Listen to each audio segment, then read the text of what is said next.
What's going on, everyone? This is AncapTwenty4 from Playbook GG.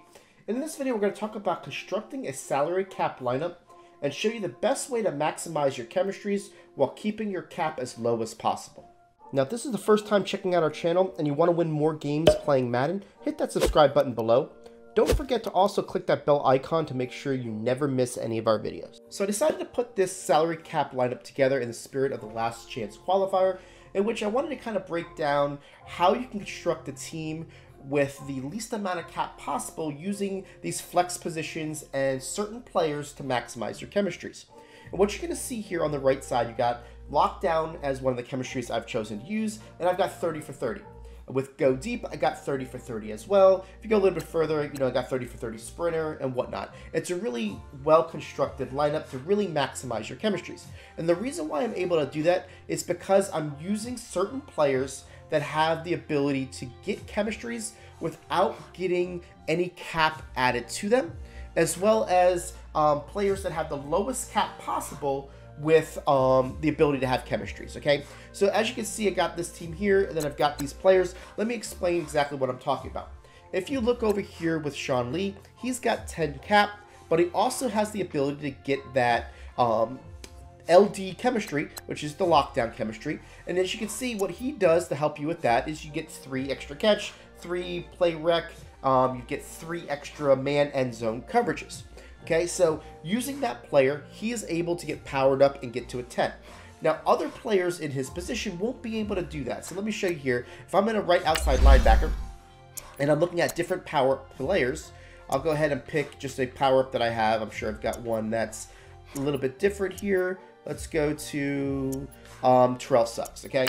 He is a 10 cap player, right? But if I wanted to get chemistry on him, I'm going to have to upgrade him. And when you upgrade him, what you're going to see is that his chemistry is going to soar past the 10 mark to 12.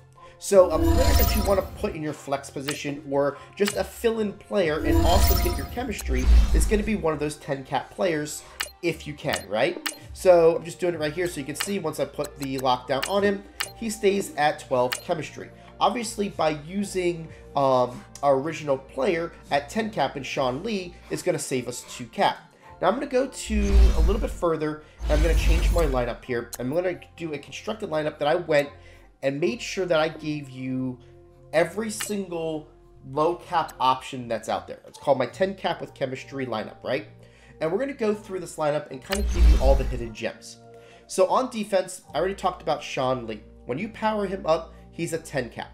He's the lowest one possible for the right outside linebacker position.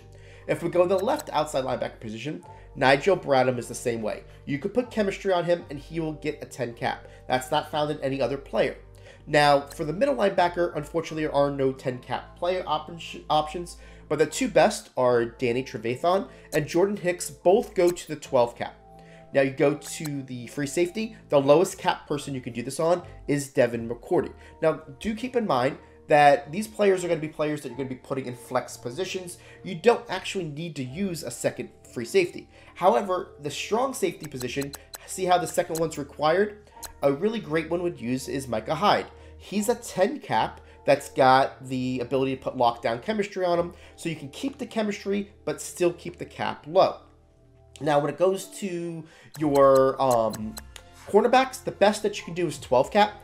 Desmond Trufant, Marshawn Lattimore, AJ Bowie are all examples of players that you could use as 12 cap players if you want to fill them in. Now, if you're going to be looking at the defensive line, your right end and your left end are both players you can only get to 11 cap, but use Calais Campbell, Jarrell Casey for those positions, and again, Hakeem Hicks is also another option if you want to throw that as an 11 cap player. Now, typically speaking, I want to make sure that you know there is a little bit of a strategy behind this because the left end position is a flex position.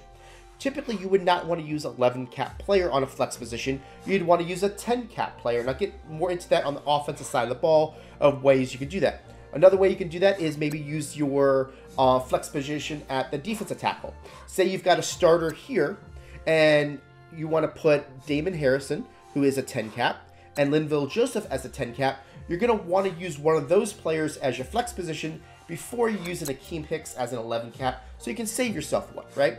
So that's those players on the defensive side of the ball that you absolutely want to have in your item binder as mainstays. These guys are just fill-ins. As you're playing your last chance qualifier, you're going to want to change your lineup often. Having these guys already powered up with those chemistries, you're going to be able to basically interchange them as your cap sees needed, and it's going to always know that you have the best players to put in those positions. On the offensive side of the ball, you're going to see I didn't do anything to the offensive line.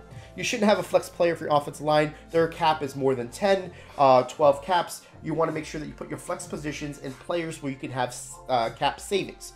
So on the offensive side, the receivers, the lowest you can get is 12 cap. Golden Tate, Julian Edelman, and Jarvis Landry are your best options when it comes to adding chemistries and getting 12.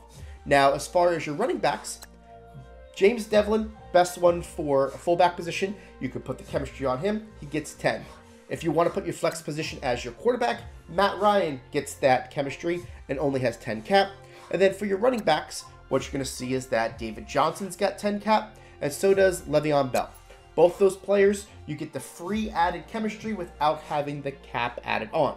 Unfortunately for your tight end, Delaney Walker is your best option. As you can see, he's a 10 cap right now. He does not go to 10 cap if I add chemistry on him. He'll actually go to 13 cap. So as a strategy, most likely you're not going to want to put a chemistry on him because you're going to lose 3 chemistries for him. But if you do, you'll know that it's only going to be a trade-off that you get the chemistry you want, but you're going to be paying 3 extra cap. And as you can see, he is the best option at tight end, but you can see that he is going to be 3 cap more. So this video was just kind of one that I wanted to bring to you in order to kind of see a way of understanding plug-in players. I hope you guys were able to get a lot of benefits from it. Good luck in your last chance qualifying seasons, and we'll see you guys on the next video. Now, if you like this video, go ahead and hit that subscribe button and make sure you check out these videos below for the most helpful Madden tips. If you're looking to learn from the best players in the world, head over to www.playbook.gg for the most detailed game plans in Madden.